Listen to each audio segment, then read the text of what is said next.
Hello, and welcome to the Penny Reagan Show. I don't know what I'm going to call this show yet. It's just new.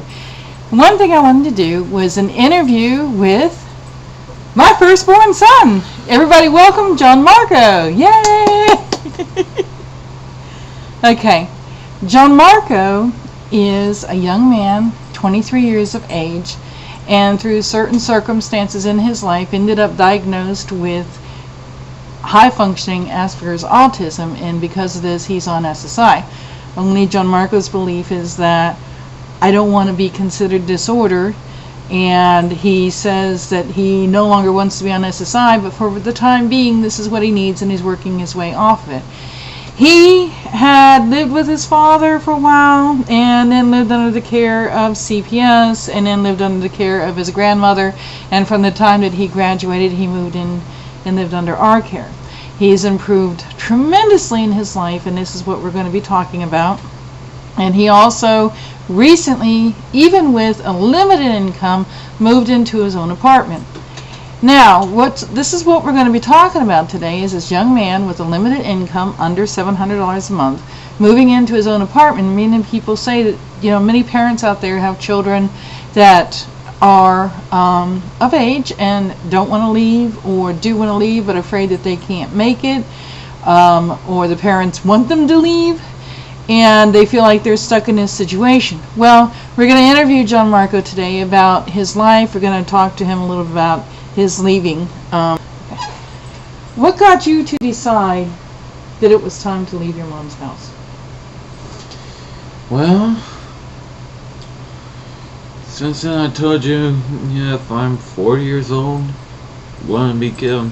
I mean that's really suicide, but it's just I watch too many robot chickens and shows that it's actually one of those parodies and comedy shows. I realize if I'm 4 years old, I'm going to be a loser and all that. I realize I just rather be alone. I'm tired of living with you. So you said something to your mom about the age, which is me, by the way, about being the age of 40. What was that? It was the cat. I know, the cat. I'm talking about what was it that you had said to me about when you turned 40? Well, told you if I turn 40, if I'm living with you, I want you to shoot me.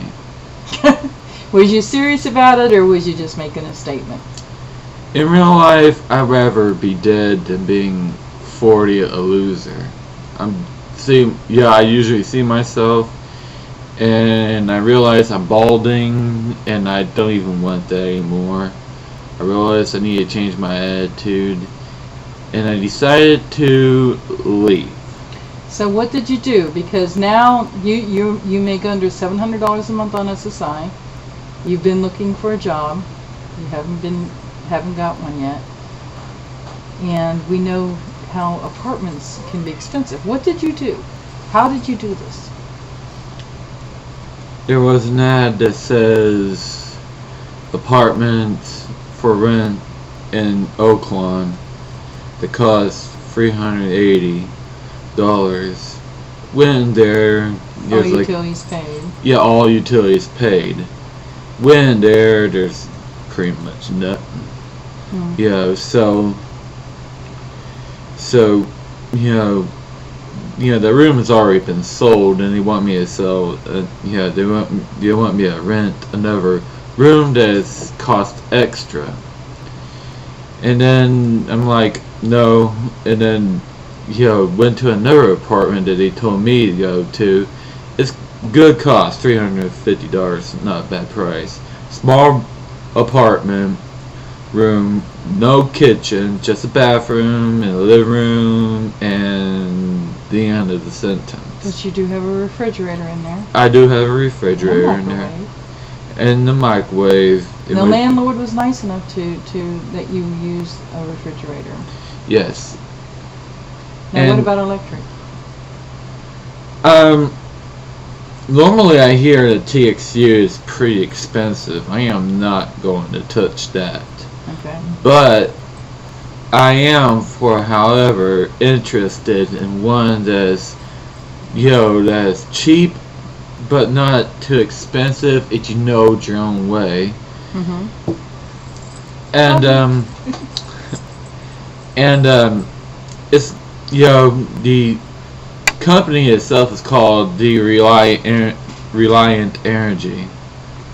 I have no idea what I'm doing. All I know is if I want a cheap, bill and all that, I will have to use natural light, as in like the sun, and coffee electricity. For hot water, I will have to take a bath, then a shower, because of originally the running water and all that.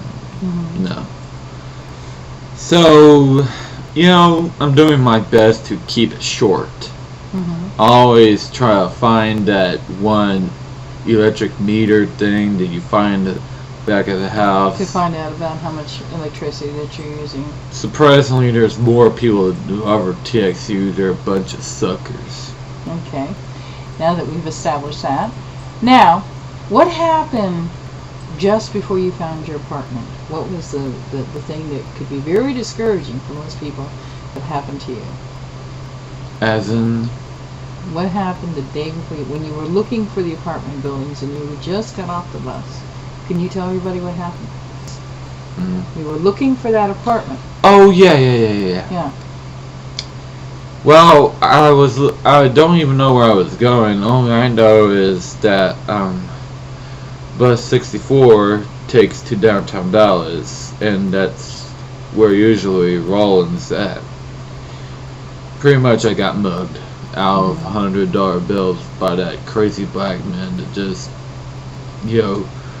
acting like a buddy to me, saying I'm a Christian and all that.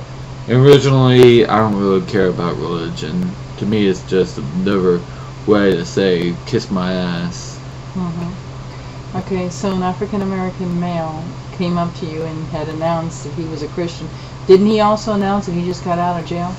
Yeah, he did announce that he went out of jail. And he mugged you. Mm-hmm. Got $100. Out of the ATM. Did you let that discourage you at all? No. Okay. Pretty much I get mugged, thieved, ripped off. It's not like you're gonna call. It's not like you're gonna call police on something that you can't even stop for the whole world. Mm-hmm. So you just went out the next day, and then what? You went out. Well, I took you out the next day, and then you got your apartment, right? Yeah. So you didn't allow the fact that, as much as you needed money, the fact that you were ripped off $100 out because he made you go to the ATM and then took what money was in your wallet. Look, That concludes the interview with John Marco, Part 1. Please be sure to get into Interview with John Marco, Part 2. Thank you for watching.